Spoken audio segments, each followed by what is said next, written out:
കൃഷ്ണ. എല്ലാവർക്കും മാധവത്തിലേക്ക് സ്വാഗതം. ഇന്ന് മഹാസ്കന്ദഷഷ്ഠി ദിവസം, തുലാമാസത്തിലെ ശുക്ലപക്ഷ ഷഷ്ഠി. ഇന്നാണ് സർവേശ്വരൻ ശൂരപത്മൻ എന്ന അസുരനെ വധിച്ചത്. ഇന്നെല്ലാവരും ശൂരപത്മാസുര വധം എന്ന സ്കന്ദപുരാണത്തിലെ കഥ കേട്ട് പ്രാർത്ഥിക്കണം. ഭഗവാന്റെ അവതാരം തന്നെ ശൂരപത്മാസുരൻ എന്ന അസുരനെ വധിക്കുന്നതിന് വേണ്ടിയിട്ടാണ്. അതുകൊണ്ട് തന്നെ വളരെ ശ്രദ്ധയോടുകൂടിയും ഭക്തിയോടുകൂടിയും അതിനേക്കാളുപരി ക്ഷമയോടു കൂടിയിരുന്നു വേണം ഈ കഥ നിങ്ങൾ കേൾക്കാനായിട്ട്. കാരണം നമുക്ക് ഒറ്റ വാചകത്തിൽ വേണമെങ്കിൽ പറയാം, ശൂരപത്മാസുരനെ മുരുകദേവൻ നിഗ്രഹിച്ചു. പക്ഷേ അങ്ങനെ അറിഞ്ഞാൽ പോരാ. ഭഗവാന്റെ അവതാര ഉദ്ദേശവും ശൂരപത്മാസുര വധവുമായി ബന്ധപ്പെട്ട് നടന്ന കാര്യങ്ങളെല്ലാം തന്നെ വളരെ വിശദമായി തന്നെ ഓരോ മുരുകഭക്തരും അറിഞ്ഞ് പ്രാർത്ഥിക്കേണ്ടതായിട്ടുണ്ട്. അതുകൊണ്ട് അല്പം വലിയ ഒരു വീഡിയോയാണ്. വളരെ ക്ഷമയോടുകൂടിയിരുന്ന് എല്ലാവരും ഈ കഥ കേൾക്കണം എന്നുള്ളതാണ് എനിക്ക് ആദ്യമേ പറയാനുള്ളത്. കണ്ണടച്ചിരുന്ന് ആ യുദ്ധരംഗം, ആ യുദ്ധഭൂമി നിങ്ങളൊന്ന് നിങ്ങളുടെ മനസ്സിലേക്ക് കൊണ്ടുവരണം. ഹരേ കൃഷ്ണ.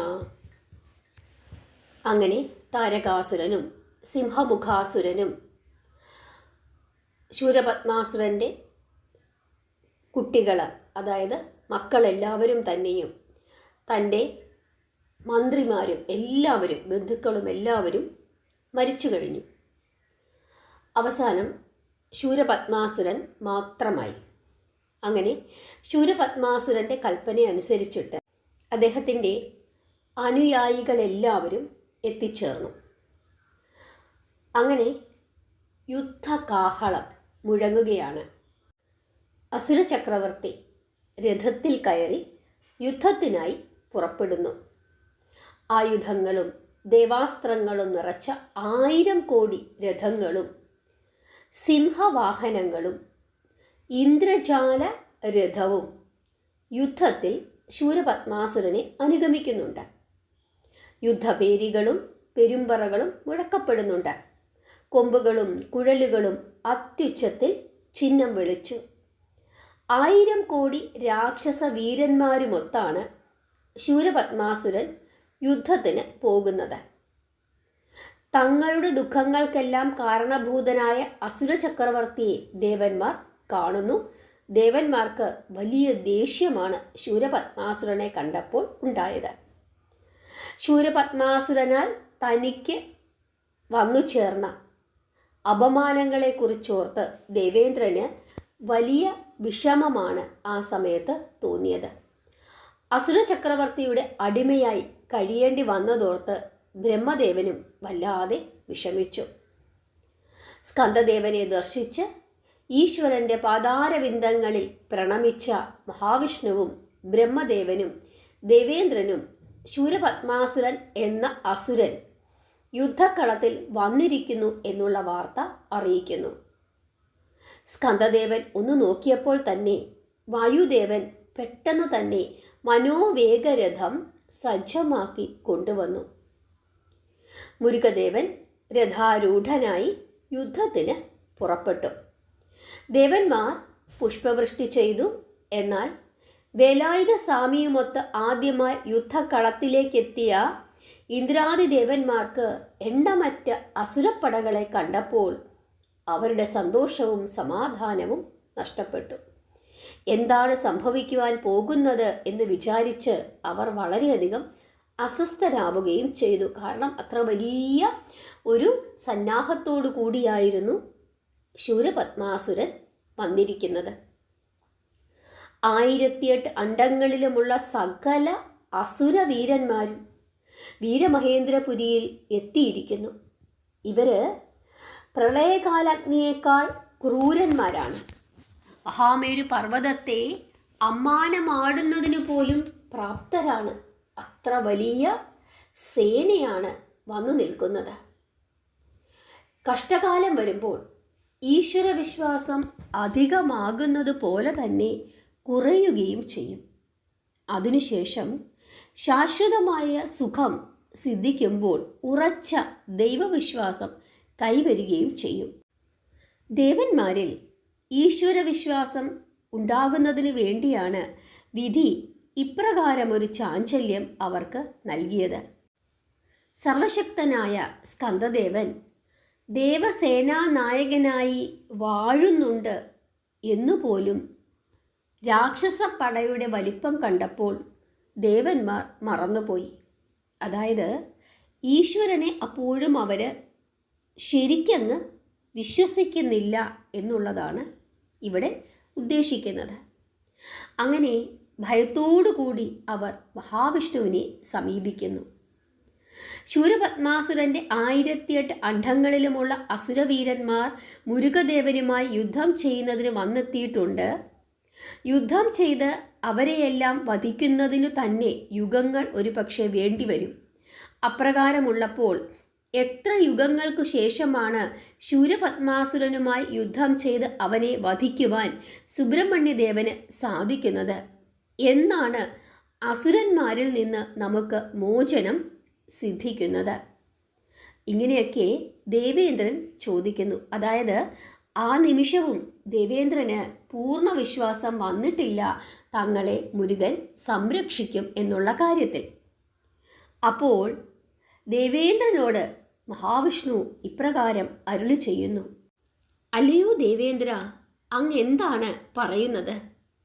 സ്കന്ദദേവൻ സൃഷ്ടി സ്വരൂപനാണ്, സർവലോക പരിപാലകനാണ്, സർവസംഹാര മൂർത്തിയാണ്, ജ്ഞാനം കൊണ്ടറിയുവാൻ കഴിയാത്ത വേദസ്വരൂപനാണ്, സത്യസ്വരൂപനായും സർവഗുണനായകനായും സർവലോകങ്ങളാലും സ്ഥിതി ചെയ്യുന്ന ഷൺമുഖദേവൻ അവ യാതൊന്നുമല്ലാതെ അന്യനായി അനാദിയായി അരൂപമായി ജ്യോതിസ്വരൂപമായി വിളങ്ങി നിൽക്കുന്നു. അങ്ങത് അറിയുന്നില്ലേ? പിന്നെ എന്തിനാണ് അങ്ങ് ഇങ്ങനെയൊരു സംശയം പ്രകടിപ്പിക്കുന്നത്? കോപം കൊണ്ടും തിരുവചനം കൊണ്ടും തൃക്കൺ വീക്ഷണ ശക്തി കൊണ്ടും അസുരന്മാരെ നിഗ്രഹിക്കുവാൻ ശക്തിയുള്ള സ്കന്ദദേവൻ യുദ്ധമെന്ന നാടകത്തിൽ കൂടി അസുര നിഗ്രഹം ചെയ്ത് മായാലീലകളാടി രസിക്കുകയാണ്. കരുണാസമുദ്രമായ അറുമുഖദേവനെ ബാലകൻ എന്നു കരുതി ചഞ്ചലപ്പെടേണ്ട കാര്യമില്ല. ആ തൃക്കൈയിൽ വിളങ്ങുന്ന ദിവ്യവേലായുധം ശൂരപത്മാസുരൻ്റെ അന്ധകനാണ്. ഇങ്ങനെയൊക്കെ പറഞ്ഞ് മഹാവിഷ്ണു ദേവേന്ദ്രനെ സമാധാനപ്പെടുത്തുന്നു. അതോടുകൂടി ദേവേന്ദ്രന് സമാധാനമായി. പിന്നെ അതിഭയങ്കരമായ യുദ്ധമാണ് അവിടെ നടന്നത്. ഭൂതഗണങ്ങളും അസുരപ്പടകളുമായി ഏറ്റുമുട്ടി. രണ്ടുപേരും അതിശക്തരായിരുന്നു. അതുകൊണ്ട് തന്നെ രണ്ടു വശത്തും നാശങ്ങൾ ഉണ്ടാവുകയും രണ്ടു വശത്തുള്ളവരും പൊരുതി നിൽക്കുകയും ചെയ്തു. അങ്ങനെ ശൂരപത്മാസുരൻ യുദ്ധത്തിന് തയ്യാറാകുന്നു. ശൂരപത്മാസുരനും സ്കന്ദദേവനുമായി യുദ്ധം തുടങ്ങുന്നു. അതിഘോരമായ യുദ്ധമാണ് നടന്നത്. ആരുമാരും ജയിക്കുന്നില്ല, ആരുമാരും തോൽക്കുന്നില്ല എന്ന അവസ്ഥയിൽ അവർ രണ്ടുപേരും യുദ്ധം ചെയ്യുന്നു. ശൂരപത്മാസുരൻ പ്രയോഗിച്ച ദിവ്യായുധങ്ങളെല്ലാം തന്നെ മുരുകദേവൻ നശിപ്പിക്കുന്നു. അങ്ങനെയുള്ള ആ അത്ഭുത കാഴ്ച കണ്ട് ശൂരപത്മാസുരൻ തൻ്റെ മനസ്സ് ദൃഢപ്പെടുത്തിക്കൊണ്ട് ഇന്ദ്രജാല രഥത്തിൽ കയറി അനേകം മായാരൂപങ്ങൾ ധരിച്ച് അനേകം കോടി അസ്ത്രങ്ങൾ മുരുകദേവനു നേരെ പ്രയോഗിക്കുന്നു. സ്കന്ദദേവൻ ജ്ഞാനാസ്ത്രം പ്രയോഗിച്ച് അസുരവീരൻ്റെ മായാജാല പ്രകടനങ്ങൾ അവസാനിപ്പിക്കുന്നു. ശക്തികൾ ക്ഷയിച്ച ശൂരപത്മാസുരൻ ഇന്ദ്രജാല രഥത്തിൽ കയറി അപ്രത്യക്ഷനായി. അതേസമയം അവനോടൊപ്പം, ശ്രദ്ധിച്ചു കേട്ടുകൊള്ളുക, അതേസമയം ശൂരപത്മാസുരനോടൊപ്പം സ്കന്ദദേവനും മായയായി മറഞ്ഞു. സ്കന്ദദേവനെ കാണുന്നില്ല. ദേവന്മാർ വിഷമിച്ചു. ബ്രഹ്മദേവനും ദേവേന്ദ്രനും കൂടി ഓടി എവിടെ ചെന്നു? മഹാവിഷ്ണുവിനെ കാണാനായി ചെന്നു. മഹാവിഷ്ണുവിനോട് പറഞ്ഞു, അല്ലയോ മഹാവിഷ്ണു, സ്കന്ദദേവനെ കാണുന്നില്ല. ശൂരപത്മാസുരനെ പിന്തുടർന്ന് മായയായി മറഞ്ഞ സ്കന്ദദേവനെ കാണുന്നില്ല. അദ്ദേഹത്തിന് എന്തെങ്കിലും സംഭവിച്ചു കാണുമോ എന്ന് കരഞ്ഞുകൊണ്ടാണ് ചോദിക്കുന്നത്. മഹാവിഷ്ണു അവരെ ആശ്വസിപ്പിച്ചു. ആദി പരമ്പൊരുളായ ശ്രീ അറുമുഖദേവന് ആപത്ത് സംഭവിക്കുമെന്ന് എന്തിനാണ് നിങ്ങൾ ചിന്തിക്കുന്നത്? ശൂരപത്മാസുരന്റെ ശക്തിയെക്കുറിച്ചോർത്ത് ദുഃഖിക്കേണ്ടുന്ന യാതൊരു കാര്യവുമില്ല.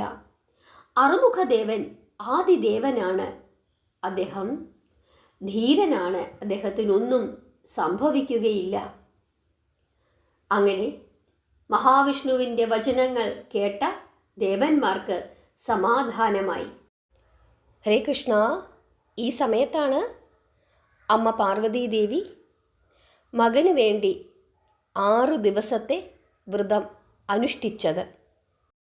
ഓരോ അണ്ടങ്ങളിലും മാറി മാറി സഞ്ചരിച്ച ശൂരപത്മാസുരൻ അവിടെയെല്ലാം മുരുകദേവനുമായി യുദ്ധം ചെയ്ത് ക്ഷീണിച്ച് ഒടുവിൽ സ്വന്തം തട്ടകമായ വീരമഹേന്ദ്രപുരിയിൽ എത്തിച്ചേരുന്നു.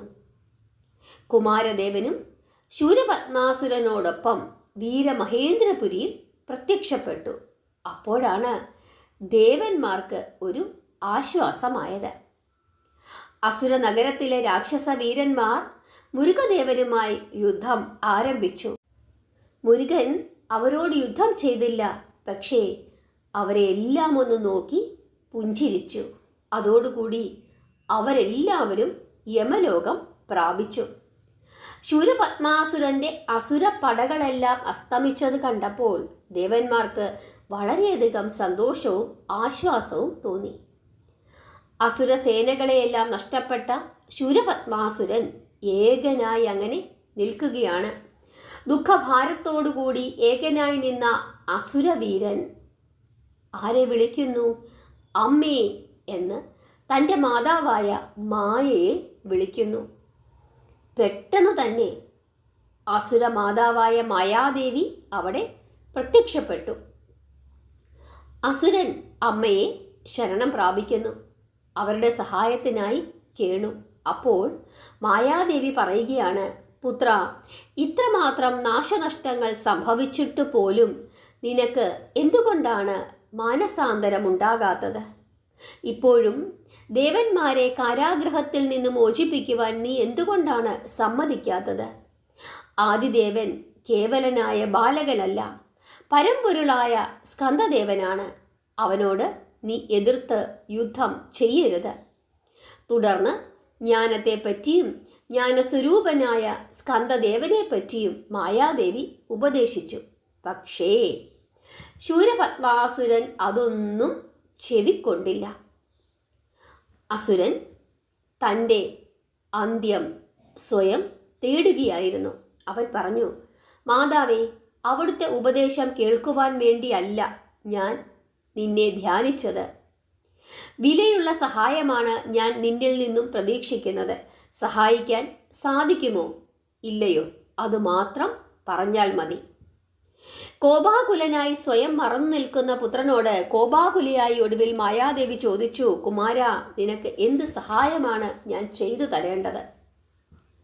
മരണപ്പെട്ടുപോയ രാക്ഷസ വീരന്മാരെയെല്ലാം വീണ്ടും ജീവിപ്പിച്ച് തരണം. അതിനുള്ള മാർഗം എന്താണ് എന്ന് എനിക്ക് അറിയണം. അതാണ് എനിക്ക് ആവശ്യമെന്ന് മകൻ അമ്മയോട് പറയുന്നു. പുത്ര, 7 സാഗരങ്ങൾക്കപ്പുറത്ത് അമൃതഹേമ മന്ത്രകൂടം എന്ന ഒരു മലയുണ്ട്. ആ മല ഇവിടെ കൊണ്ടുവരുമെങ്കിൽ മരണപ്പെട്ടുപോയ രാക്ഷസ വീരന്മാരെല്ലാം ജീവിക്കുന്നതാണ്. ഇപ്രകാരം പുത്രന് മാർഗം ഉപദേശിച്ച ശേഷം മായാദേവി അപ്രത്യക്ഷയായി. ഇന്ദ്രജാല രഥത്തിൽ നിന്നിറങ്ങിയ ശൂരപത്മാസുരൻ സിംഹവാഹനത്തിലാരൂഢനായി 7 സമുദ്രങ്ങൾക്കപ്പുറത്തു സ്ഥിതി ചെയ്യുന്ന അമൃത ഹേമ മന്ത്രകൂട മലയെ കൊണ്ടുവരുന്നതിന് ഇന്ദ്രജാല രഥത്തെ നിയോഗിക്കുന്നു. സപ്തസാഗരങ്ങളെയും തരണം ചെയ്ത് ഇന്ദ്രജാല രഥം അമൃത ഹേമ മന്ത്രകൂട മലയെ ഇളക്കി പിഴുതെടുത്ത് കൊണ്ടുവന്നു. മന്ത്രമലയുടെ കാറ്റു വീശിയ മാത്രയിൽ മരണപ്പെട്ടുപോയ എല്ലാ രാക്ഷസന്മാരും എഴുന്നേൽക്കുന്നു. ആനകളും കുതിരകളും ഉണർന്നു.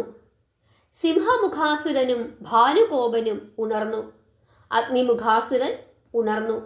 വജ്രബാഹു ഉണർന്നു. ധർമ്മകോപനും അതിശൂരനും അസുരേന്ദ്രനും 3000 അസുരപുത്രന്മാരും ഉണർന്നു.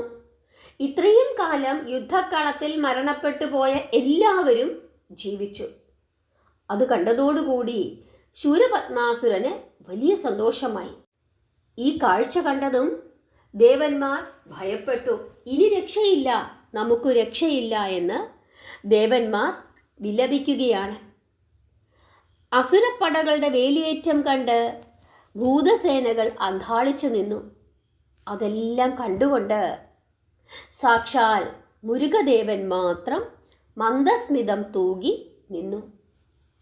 ദേവന്മാരും വീരന്മാരും ഭൂതസേനകളും തങ്ങളുടെ യുദ്ധസാമർഥ്യം കൊണ്ട് അസുരവീരന്മാരെ കൊന്നൊടുക്കി എന്ന അഹങ്കാരം, അങ്ങനെ അവരഹങ്കരിക്കുവാൻ സാധ്യതയുണ്ട്. അപ്രകാരമുള്ള ധാരണകളെ മാറ്റുന്നതിന് വേണ്ടിയിട്ടാണ് ഈ അസുരന്മാരെല്ലാവരും വീണ്ടും ജീവിച്ചത്. താൻ തന്നെ രാക്ഷസ വീരന്മാരെ നിഗ്രഹിക്കുന്നതിനാണ് ഇപ്രകാരം സംഭവിച്ചതെന്ന് മനസ്സിലാക്കിയ സ്കന്ദദേവൻ സർവസംഹാരാസ്ത്രം തൻ്റെ കൈകളിൽ ഏന്തുകയും രാക്ഷസ വീരന്മാരെ ലക്ഷ്യമാക്കി പ്രയോഗിക്കുകയും ചെയ്തു. ഈ സർവസംഹാരാസ്ത്രം മുരുകദേവന് നൽകിയത് പിതാവായ പരമേശ്വരനാണ്. ആ ദിവ്യാസ്ത്രമാണ് അറുമുഖദേവൻ രാക്ഷസ വീരന്മാരെ ലക്ഷ്യമാക്കി പ്രയോഗിച്ചത്.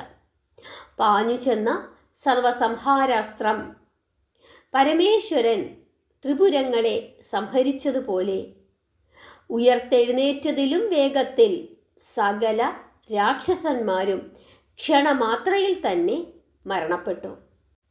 ഇന്ദ്രജാല രഥത്തിലിരുന്ന അമൃതഹേമ മന്ത്രകൂടം എന്ന മലയും നശിക്കപ്പെട്ടു.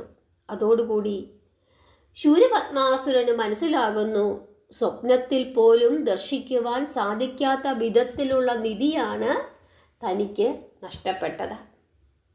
ബന്ധുമിത്രാദികളെ എല്ലാം നഷ്ടപ്പെട്ട ശൂരപത്മാസുരൻ തന്നെ പോലെ തന്നെ മുരുകനും ഏകനാകണം എന്ന് ആഗ്രഹിച്ചു.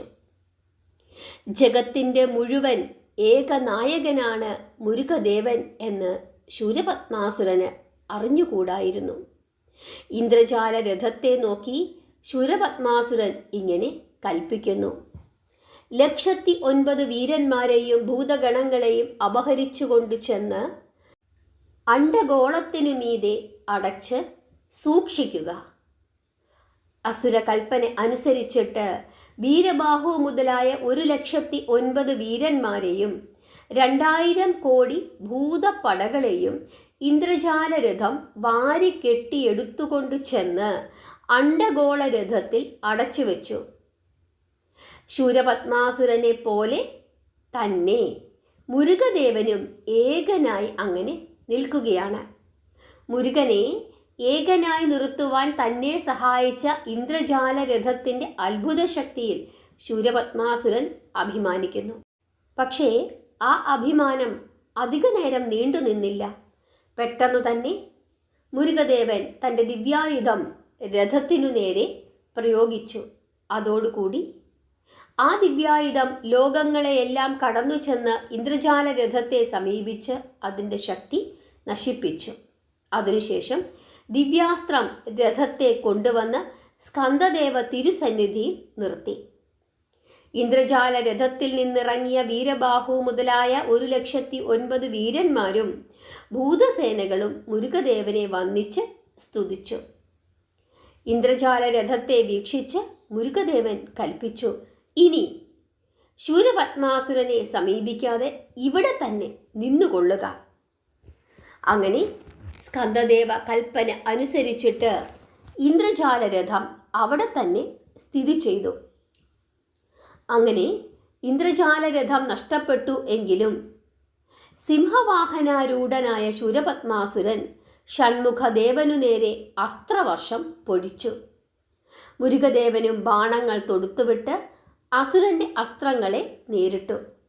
മുരുകസാരഥിയായ വായുദേവനു നേരെ അനേകം അസ്ത്രങ്ങൾ ശൂരപത്മാസുരൻ പ്രയോഗിച്ചു. വായുദേവന്റെ ശരീരമാസകലം മുറിപ്പാടുണ്ടാക്കി ആ അസ്ത്രങ്ങൾ. വേദന കൊണ്ട് പുളഞ്ഞ വായുദേവൻ രഥം തെളിയിക്കുവാൻ സാധിക്കാതെ നിഷ്ക്രിയനായി നിന്നു. 1000 അസ്ത്രങ്ങൾ തൊടുത്തുവിട്ട് അസുരവീരന്റെ ചാപം കുമാരദേവൻ മുറിച്ചു. ശിവദത്തമായ തൃശൂലം കയ്യിലേന്തിയ ശൂരപത്മാസുരൻ മുരുകദേവനെ യുദ്ധം ചെയ്യുന്നതിനായി വീണ്ടും വെല്ലുവിളിച്ചു. അസുരവാഹനമായ സിംഹം മുരുകദേവന്റെ രഥത്തിലെ അശ്വങ്ങളെ ആക്രമിച്ച് വ്രണപ്പെടുത്തി. തൃശൂലം ചുഴറ്റിയ ശൂരപത്മാസുരൻ ശൂലായുധം സ്കന്ദദേവനു നേരെ ലക്ഷ്യമാക്കി പ്രയോഗിച്ചു. തൃശൂലായുധത്തെ ലക്ഷ്യമാക്കി സ്കന്ദദേവൻ 1000 ശരങ്ങൾ പ്രയോഗിച്ചു. അസ്ത്രങ്ങളെയെല്ലാം തകർത്തു നശിപ്പിച്ച തൃശൂലായുധം മുരുകദേവനെ സമീപിച്ചു. തൻ്റെ തൃക്കരത്തിലെ കുലിശായുധത്തെ വീക്ഷിച്ച സ്കന്ദദേവൻ തൃശൂലായുധത്തെ പിടിച്ചുകൊണ്ടുവരുവാൻ കൽപ്പിച്ചു. തീപ്പൊരികൾ പാറി പറപ്പിച്ചുകൊണ്ട് പാഞ്ഞു ചെന്ന കുലിശായുധം തൃശൂലായുധത്തിൻ്റെ മുനകളിൽ പിടികൂടുകയും അതിനെ അടിമയാക്കി പിടിച്ചു വലിച്ചുകൊണ്ട് വരികയും ചെയ്തു. 2000 ബാണങ്ങൾ പ്രയോഗിച്ച അറുമുഖദേവൻ ശൂരപത്മാസുരന്റെ വാഹനമായ സിംഹത്തെ കൊല്ലുന്നു.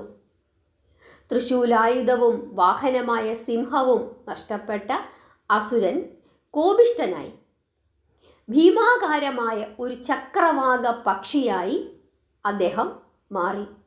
ചിറകുകൾ വിടർത്തി ആ അസുരപക്ഷി ആകാശത്തിൽ പറന്നു.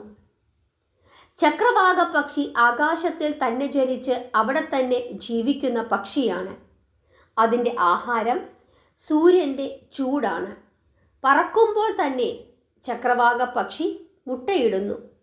ഭൂമിയെ നോക്കി ഊർന്നു വരുന്ന മുട്ട സൂര്യതാപമേറ്റ് പാതി വഴിയിൽ തന്നെ വെച്ച് വിരിയുന്നു. വിരിഞ്ഞ മാത്രയിൽ തന്നെ പക്ഷിക്കുഞ്ഞ് ആകാശത്തേക്ക് പറക്കുന്നു. മാതാപിതാക്കളോടുകൂടി ആകാശത്തിൽ പറന്ന് ജീവിക്കുന്നു. അപ്രകാരമുള്ള ചക്രവാക പക്ഷിയായിട്ടാണ് ശൂരപത്മാസുരൻ രൂപം മാറിയത്. ആകാശത്തിൽ പറന്ന ചക്രവാക പക്ഷി അതിൻ്റെ ചിറകുകളുടെ വിസ്താരം കൊണ്ട് സൂര്യബിംബത്തെ മറച്ചു കളഞ്ഞു.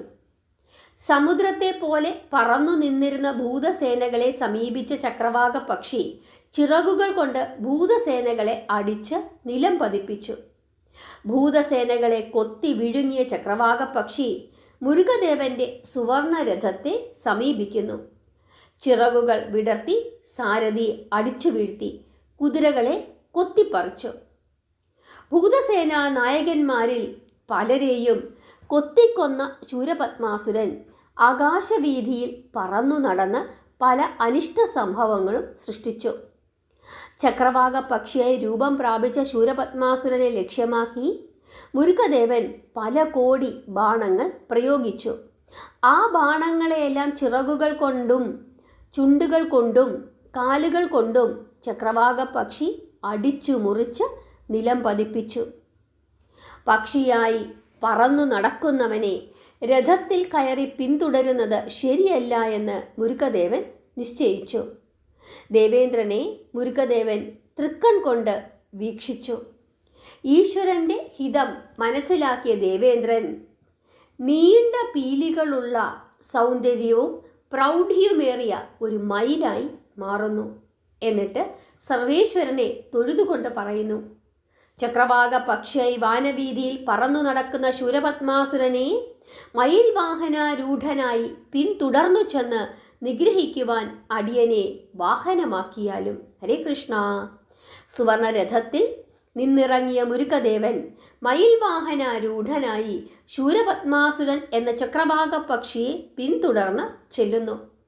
ചിറകുകൾ കൊണ്ട് മലയെ തകർക്കുവാൻ ശക്തിയുള്ള ചക്രവാക പക്ഷിയായി മാറിയ ശൂരപത്മാസുരൻ തന്നെ ഭയന്ന് മയിലായി മാറിയ ദേവേന്ദ്രനു മീതെ കയറി വന്ന മുരുകബാലകനെ കണ്ട് കോപിക്കുന്നു. ആദ്യം മയിൽ രൂപിയായ ദേവേന്ദ്രനെ വധിക്കണമെന്നും പിന്നീട് മുരുകബാലകനെ വധിക്കണമെന്നും അവൻ തീരുമാനിക്കുന്നു. മയിൽ രൂപിയായ ഇന്ദ്രനെ ചക്രവാക പക്ഷിരൂപിയായ ശൂരപത്മാസുരൻ ആക്രോശത്തോടെ ആക്രമിച്ചു. മയിലിൻ്റെ തലയിലുള്ള പൂവ് കൊത്തിപ്പറിച്ച ചക്രവാക പക്ഷി അതിൻ്റെ തലയിലും മുഖത്തും മാറി മാറി കൊത്തി. വേദന കൊണ്ട് പിടഞ്ഞ ദേവേന്ദ്രൻ സ്വാമി സ്വാമി എന്ന് വിളിച്ചു കരയുന്നു. ഇന്ദ്രൻ്റെ ദയനീയമായ കരച്ചിൽ ശ്രവിച്ച കോപിഷ്ഠനായ സ്കന്ദദേവൻ വട്ടം ചുറ്റി പറക്കുന്ന ചക്രവാക പക്ഷിയെ പിന്തുടർന്നു ചെന്ന് അതിൻ്റെ മുഖത്തും കാലുകളിലും നെഞ്ചത്തും അനേകം ബാണങ്ങൾ പ്രയോഗിച്ച് മുറിവേൽപ്പിച്ചു. ചിറകുകൾ വിടർത്തിക്കുടഞ്ഞ ചക്രവാക പക്ഷി കോപത്തോടുകൂടി 8 ദിക്കുകളിലും അസുരവേഗത്തിൽ വട്ടമിട്ട് പറക്കുന്നു. ചക്രവാക പക്ഷി പറന്നു ചെന്ന സ്ഥലങ്ങളിലെല്ലാം സ്കന്ദദേവനും പിന്തുടർന്ന് ചെന്ന് അതിനെ ആക്രമിച്ചു. സ്കന്ദദേവനോടൊപ്പം പട പൊരുതി നിൽക്കുവാൻ ചക്രവാക പക്ഷിക്ക് സാധിച്ചില്ല. ശക്തി ക്ഷയിച്ച പക്ഷി എപ്രകാരമെങ്കിലും മുരുകദേവന്റെ തൃക്കരത്തിലുള്ള ചാപം കൊത്തിമുറിക്കണം എന്നു കരുതി സർവശക്തികളും സംഭരിച്ച് സർവേശ്വരനെ സമീപിച്ചു. ഖഡ്ഗായുധം കൊണ്ട് ചക്രവാക പക്ഷിയെ 2 കഷ്ണങ്ങളായി സ്കന്ദദേവൻ വെട്ടിപ്പിളർന്ന് നിലം പതിപ്പിച്ചു.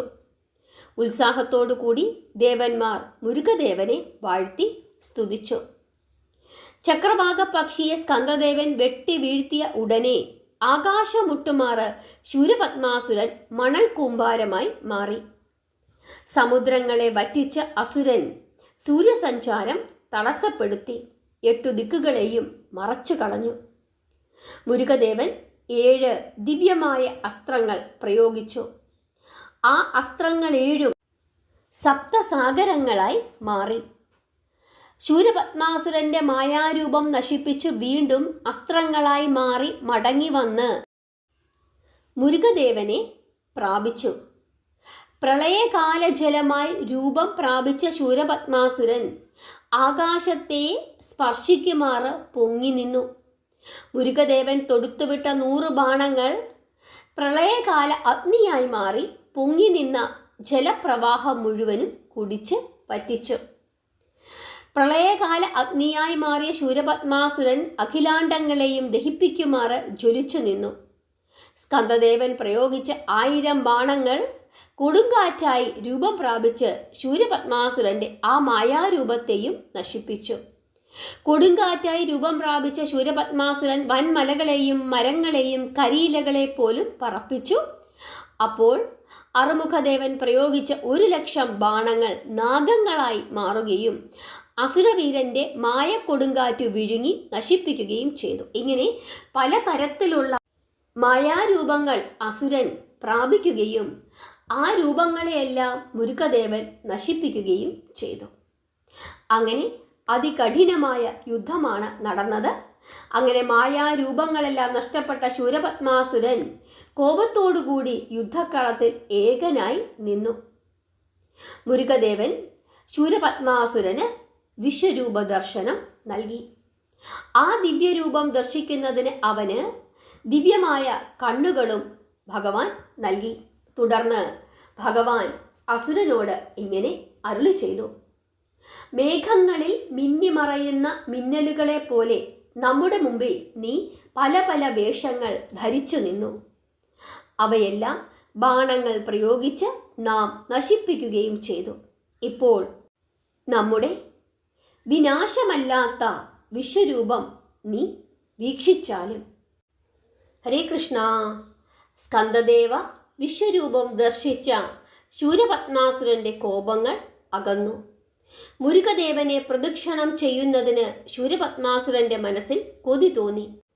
കൈകൂപ്പി തൊഴുതു നിന്ന് സർവേശ്വരനെ സ്തുതിക്കണമെന്ന് അവൻ മോഹിച്ചു.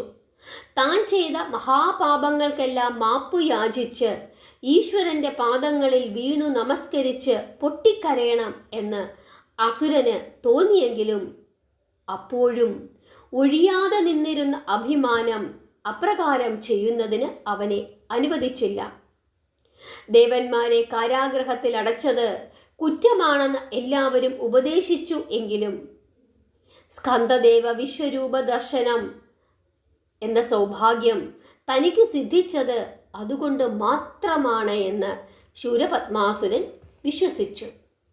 അഭിമാനം നഷ്ടപ്പെട്ട് 1000 യുഗങ്ങൾ അപമാനത്തോടുകൂടി ജീവിക്കുന്നതിലും ഭേദം അരനാഴിക നേരത്തെ ജീവിതമായാലും അത് അഭിമാനത്തോടു കൂടിയുള്ളതായിരിക്കണം എന്നായിരുന്നു ശൂരപത്മാസുരന്റെ സിദ്ധാന്തം. തൻ്റെ ആ സിദ്ധാന്തം മുറുകെ പിടിച്ച അസുരൻ സ്കന്ദദേവനോട് ക്ഷമ യാചിക്കുവാനോ ദേവന്മാരെ മോചിപ്പിച്ച് വീണ്ടും ജീവിക്കുവാനോ ആഗ്രഹിച്ചില്ല. വീരോചിതമായി യുദ്ധം ചെയ്ത് വീരസ്വർഗം പ്രാപിക്കുവാൻ ആഗ്രഹിച്ച അസുരൻ മുരുകനുമായി യുദ്ധം ചെയ്യുവാൻ തീരുമാനിക്കുന്നു. വിശ്വരൂപം വെടിഞ്ഞ സ്കന്ദദേവൻ മയിൽ വാഹനാരൂഢനായി ബാലകനായി പ്രത്യക്ഷപ്പെട്ടു. ദിവ്യമായ കണ്ണുകൾ നഷ്ടപ്പെട്ട അസുരൻ മുരുകദേവനെ ദർശിച്ച് വീണ്ടും കോപാകുലനായി. മായാമന്ത്രം ഉരുവിട്ട അസുരൻ ഘോരമായ ഒരു അന്ധകാരമായി മാറി. ആ ഘോരാന്ധകാരത്തിൽ ആദിത്യബിംബം മറഞ്ഞു. ശൂരപത്മാസുരന്റെ മായാരൂപം ദർശിച്ച ദേവന്മാർ പരിഭ്രമിച്ചു. ഇരുളിൽ മറഞ്ഞു നിന്ന അസുരവീരന്മാർ അനേകായിരം ശിരസ്സുകളും കരങ്ങളുമുള്ള ഭീമാകാര രൂപം പ്രാപിച്ച് ദേവന്മാരെ വധിക്കുന്നതിന് പാഞ്ഞു ചെന്നു.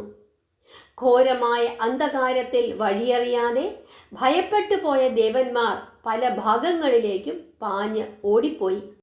രക്ഷിക്കണേ സ്വാമി എന്ന് നിലവിളിച്ചുകൊണ്ടാണ് അവർ ഓടിപ്പോയത്. ദേവന്മാരുടെ വിലാപം ശ്രവിച്ച് അനുകമ്പ തോന്നിയ സ്കന്ദദേവൻ അസുരന്റെ മായാരൂപം അകറ്റി അവനെ വധിക്കണം എന്ന് തീരുമാനിച്ചു. തൃക്കൈയിൽ വിളങ്ങിയ വേലായുധത്തെ വീക്ഷിച്ച് സ്കന്ദദേവൻ ഇങ്ങനെ അരുളി ചെയ്തു: വേലായുധമേ, ഉടൻ പുറപ്പെട്ടു ചെന്ന് ശൂരപത്മാസുരന്റെ മാറിടം പിളർന്ന് മടങ്ങി വന്നാലും. സ്കന്ദദേവൻ നിയോഗിച്ച വേലായുധപ്പട അനന്തകോടി സൂര്യപ്രകാശത്തോടെ അഗ്നിപ്പൊരികളെ വർഷിച്ചുകൊണ്ട് പാഞ്ഞു ചെന്ന് അസുരന്റെ അന്ധകാര മായാരൂപം നശിപ്പിച്ചു. മായാരൂപം നഷ്ടപ്പെട്ട അസുരൻ തൻ്റെ നേരെ വേലായുധപ്പട പാഞ്ഞടുക്കുന്നത് കണ്ട് കോപത്തോടുകൂടി വജ്രഗാത്രനായ മരണമില്ലാത്ത തന്നെ മുരുകൻ എന്ന ബാലകന്റെ വേലായുധം യാതൊന്നും ചെയ്യുകയില്ല എന്ന് അവൻ അഹങ്കാരത്തോടുകൂടി ഓർക്കുന്നു. അസുരൻ സമുദ്രമധ്യത്തിൽ എത്തുന്നു. സമുദ്രമധ്യത്തിലെത്തിയ അസുരൻ അഗ്നിയെപ്പോലെ പ്രകാശിക്കുന്ന തളിരുകളും പുകയുടെ നിറമുള്ള ദളങ്ങളും മരതക വർണ്ണങ്ങളുള്ള കായ്കളും മാണിക്യവർണ്ണമുള്ള പഴങ്ങളും മേഘക്കൂട്ടങ്ങളെപ്പോലെ ശിഖിരങ്ങളുള്ള അണ്ഡകടാഹങ്ങളിലെങ്ങും പരന്നു നിൽക്കുന്ന ഒരു വൻ വൃക്ഷമായി രൂപം പ്രാപിച്ചു. ആ മരം ദിഗന്തം വരെ ശിഖരങ്ങൾ പരത്തിയും ഭൂമിയെ താങ്ങി നിൽക്കുന്ന ആദികൂർമ്മം സ്ഥിതി ചെയ്യുന്ന സ്ഥാനം വരെ വേരുകൾ ഓടിച്ചും ആ വൃക്ഷം ഉറച്ചു നിന്നു. സൂര്യചന്ദ്രന്മാരും അഷ്ടദിക്പാലകന്മാരും ദേവന്മാരും പരിഭ്രമിക്കുന്ന വിധം 1,00,000 യോജന വിസ്താരത്തിൽ പരന്നു വളർന്നു നിന്ന ആ അസുരമരം എല്ലാവരെയും ഭയപ്പെടുത്തി. പരമേശ്വരൻ്റെ തൃക്കൺ ജ്വാലയിൽ നിന്ന് ഉത്ഭവിച്ച് ഇടതു കരത്തിലുള്ള മഴുവായുധത്തിൽ തേച്ച് മൂർച്ചയേറ്റിയതുപോലെയുള്ള മുരുകദേവ വേലായുധപ്പട സൂര്യപ്രകാശത്തോടുകൂടി അഗ്നിസ്ഫുലിംഗങ്ങൾ വർഷിച്ചുകൊണ്ട് പാഞ്ഞു ചെന്ന് അഹങ്കാര രൂപമായ ശൂരപത്മാസുര വൃക്ഷത്തെ ആഴത്തിൽ പിളർന്നു. അസുരവൃക്ഷം പിളർക്കപ്പെട്ടു എങ്കിലും അസുരൻ മരിച്ചില്ല. കയ്യിൽ വാളുമേന്തി നിന്ന അസുരൻ വേലായുധത്തെയും വേലായുധനെയും നശിപ്പിക്കും എന്നുള്ള ചിന്തയോടുകൂടി ഗർജിച്ചു. ഘോരമായ യുദ്ധം തുടർന്നു. ഒടുവിൽ സ്കന്ദദേവനുമായി നേരിട്ട് യുദ്ധം ചെയ്തു തന്നെ ശൂരപത്മാസുരൻ അന്ത്യം വരിച്ചു. സുബ്രഹ്മണ്യദേവൻ പ്രയോഗിച്ച ശക്തിവേലായുധം ശൂരപത്മാസുരൻ്റെ മാറിടം പിളർന്നു. ഇരുഭാഗങ്ങളായി പിളർന്ന അസുരൻ്റെ ശരീരം സമുദ്രജലത്തിൽ ചെന്ന് പതിച്ചു. അത് കണ്ടതും ആഹ്ലാദത്തോടുകൂടി ദേവന്മാർ പുഷ്പവൃഷ്ടി ചെയ്തു. അങ്ങനെ തൻ്റെ അവതാര ദൗത്യം പൂർത്തിയാക്കിയ വേലായുധം അഗ്നിരൂപം വെടിഞ്ഞ് ഗംഗാജലത്തിൽ നീരാടി പരിശുദ്ധിയുടെ പ്രതീകമായി സ്കന്ദദേവ തൃക്കരത്തിൽ വന്നണഞ്ഞു. മാറിടം പിളർക്കപ്പെട്ട് ഇരുതുണ്ടങ്ങളായി മാറിയിട്ട് പോലും അസുരൻ മരിച്ചില്ല. അവൻ്റെ ആ ശരീരത്തിൻ്റെ ഒരു ഭാഗം കുക്കുടമായും മറ്റൊരു ഭാഗം മയിലായും മാറി. മയിലും കുക്കുടവുമായി മാറിയിട്ട് പോലും അസുരൻ്റെ അഹങ്കാരം നശിച്ചില്ല. മാണിക്യ മരതക മലകളെ പോലെ കാലുകളും ചിറകുകളും വിടർത്തി പറന്ന് അവ സ്കന്ദദേവനെ ആക്രമിക്കുവാൻ പാഞ്ഞെടുത്തു. അസുരൻ്റെ ഒരു പാതി ഞാനെന്ന അഹങ്കാരവും മറുപാതി എൻ്റെ എന്നുള്ള മമതയുമാണ്. ആ ഇരുഭാഗങ്ങളും മയിലും കുക്കുടവുമായി രൂപം പ്രാപിക്കുകയും മുരുകദേവനെ ആക്രമിക്കുവാൻ ഒരുമ്പെടുകയും ചെയ്യുന്നത് കണ്ട് ദേവന്മാർ ഭയന്നു. അറുമുഖദേവൻ കാരുണ്യം ചൊരിയുന്ന കണ്ണുകളാൽ അസുരനെ കടാക്ഷിച്ചു. ഭഗവാന്റെ മഹിമയാൽ, കടാക്ഷമഹിമയാൽ അഹങ്കാരവും മമതയും അകന്ന അസുരനായ മയിലും കുക്കുടവും ശാന്തരായി സർവേശ്വരൻ്റെ പാദങ്ങളിൽ വന്നണഞ്ഞ് നിന്നു. ഹൃദയത്തിൽ അഹങ്കാരമെന്ന അഴുക്കുള്ളവർ ജ്ഞാനസ്വരൂപനായ മുരുകദേവ സന്നിധിയെ പ്രാപിക്കുമ്പോൾ അഹങ്കാരവും മമതയും നീങ്ങി ആത്മശുദ്ധിയുള്ളവരായി ഭവിക്കുന്നു. ക്രൂരനായ ശൂരപത്മാസുരൻ സ്കന്ദദേവനുമായി ഘോരമായ യുദ്ധം ചെയ്തു എങ്കിലും അളവറ്റ ഈശ്വരാനുഗ്രഹം അവന് സിദ്ധിച്ചു. സർവേശ്വര കൃപയാൽ ജ്ഞാനം സിദ്ധിച്ച കുക്കുടത്തെ നോക്കി കുമാരദേവൻ തൻ്റെ രഥക്കൊടിക്കൂറയിലെ ചിഹ്നമായി വിളങ്ങുവാൻ കൽപ്പിച്ചു. മുരുകദേവ കൽപ്പന അനുസരിച്ച് കുക്കുടം രഥത്തിൽ പ്രവേശിച്ച് കൊടുക്കൂറയിൽ കയറി നിന്ന് ഉച്ചത്തിൽ കൂവി തനിക്ക് ലഭിച്ച സർവേശ്വരൻ്റെ അംഗീകാരം ലോകത്തെ ആകെ അറിയിച്ചു. ഇന്ദ്രനായ മയിൽ വാഹനത്തിൽ നിന്നിറങ്ങിയ സ്കന്ദദേവൻ ശൂരപത്മനായ മയിൽ വാഹനത്തിൽ ആരൂഢനായി ലോകപ്രദക്ഷിണം ചെയ്തു. ദേവേന്ദ്രാദി ദേവന്മാരെ രക്ഷിക്കുന്നതിനായി അവതരിച്ച സ്കന്ദദേവൻ ദേവരാജാവായ ദേവേന്ദ്രനും ദേവശത്രുവായ അസുരനും ശൂരപത്മാസുരനും തൻ്റെ വാഹനമാകുന്നതിനുള്ള ഭാഗ്യം നൽകി അനുഗ്രഹിച്ചു. ശത്രുമിത്ര ഭേദമന്യേ രണ്ടുപേരെയും ഒരുപോലെ പരിഗണിച്ചു. മുരുകദേവ വാഹനമാകുന്നതിനുള്ള സൗഭാഗ്യം സിദ്ധിച്ചതിൽ മയിൽ വളരെയധികം സന്തോഷിച്ചു. ഹരേ കൃഷ്ണ. ഇതാണ് ശൂരപത്മാസുര വധം. ഇവിടെ ശൂരപത്മാസുരൻ തൻ്റെ മായയാൽ മുരുകദേവനെ മറച്ചു. അങ്ങനെ രണ്ടുപേരും കുറച്ചു കാലത്തേക്ക് മറഞ്ഞു നിന്നു. ആ സമയത്ത് നമ്മൾ പറഞ്ഞു, ദേവന്മാരെല്ലാവരും ഭയപ്പെട്ടു, മഹാവിഷ്ണുവിനെ കാണാനായി പോയി എന്നുള്ള ഭാഗം പറഞ്ഞു. ആ സമയത്താണ് അമ്മയായ ശ്രീ പാർവതീദേവി വ്രതമെടുത്ത് 6 ദിവസത്തെ വ്രതമെടുത്ത് പ്രാർത്ഥിച്ചത്. അങ്ങനെ 6ാമത്തെ ദിവസം തുലാമാസത്തിലെ ശുക്ലപക്ഷ ഷഷ്ടി അന്ന് മുരുകദേവൻ ശൂരപത്മാസുരനെ വധിച്ചു. വൃക്ഷരൂപത്തിൽ ചൂതവൃക്ഷരൂപത്തിൽ നിന്നിരുന്ന ശൂരപത്മാസുരനെ തൻ്റെ വേലായുധം കൊണ്ട് മുറിച്ച് വധിച്ചു. ഇതാണ് ശൂരപത്മാസുര വധം. പാർവതീദേവിയും ദേവന്മാരും ഭഗവാന് വേണ്ടി അനുഷ്ഠിച്ച ആ വ്രതത്തെ സൂചിപ്പിച്ചുകൊണ്ടാണ്, ഓർമ്മിച്ചുകൊണ്ടാണ് നമ്മളെല്ലാവരും 6 ദിവസത്തെ സ്കന്ദഷഷ്ഠി വ്രതം എടുത്ത് പ്രാർത്ഥിക്കുന്നത്. അങ്ങനെ സമാധാനമായ ദേവന്മാർ അവരുടെ സന്തോഷത്തിന് വേണ്ടി ദേവേന്ദ്രപുത്രിയെ ഭഗവാൻ വിവാഹം ചെയ്തു കൊടുക്കുന്നു. ഭഗവാൻ വള്ളി നായകിയെ വിവാഹം കഴിക്കുന്നു. അത് പിറ്റേ ദിവസമാണ്, നാളെ. അതുകൊണ്ട് തന്നെ നാളെ എല്ലാവരും ഭഗവാന്റെ വിവാഹത്തിൽ കൂടി പങ്കെടുത്തിട്ട് വേണം ഷഷ്ടിവ്രതം അവസാനിപ്പിക്കേണ്ടത്. അതുകൊണ്ട് എല്ലാവരും നാളത്തെ ഒരു ദിവസം കൂടി മാധവത്തിൻ്റെ കൂടെ ഇരുന്ന് ഭഗവാന്റെ വിവാഹത്തിൽ പങ്കുകൊള്ളണം. എങ്കിൽ മാത്രമേ നിങ്ങളുടെ വ്രതം പൂർണ്ണമാവുകയുള്ളൂ. ഈ കാര്യമൊന്ന് മനസ്സിൽ വെച്ചേക്കുക. എല്ലാവർക്കും ഇന്നത്തെ ശൂരപത്മാസുര വധം എന്ന കഥാഭാഗം മനസ്സിലായി എന്ന് വിശ്വസിക്കുന്നു. അല്പം നീണ്ട ഒരു വീഡിയോ ആയിരുന്നു. കാരണം ആ സാഹചര്യങ്ങളെല്ലാം തന്നെ നിങ്ങൾക്ക് പറഞ്ഞു തരുന്നതിന് വേണ്ടിയിട്ടാണ് ഞാൻ ഇത്രയും വിശദമായി പറഞ്ഞത്. എങ്കിൽ തന്നെയും സ്കന്ദപുരാണത്തിലെ മുഴുവൻ ഭാഗങ്ങളും, അതായത് ഈ യുദ്ധവിവരണത്തിലെ മുഴുവൻ ഭാഗങ്ങളും ഞാൻ നിങ്ങളോട് പറഞ്ഞില്ല. അങ്ങനെ പറഞ്ഞാൽ ഇത്രയും സമയം കൊണ്ടൊന്നും പറഞ്ഞു തീരില്ല. ഇപ്പോൾ തന്നെ നിങ്ങൾക്ക് ബോറടിച്ചു കാണും. എത്ര പേർക്ക് ബോറടിച്ചു എന്ന് കമൻ്റ് ഇടണം.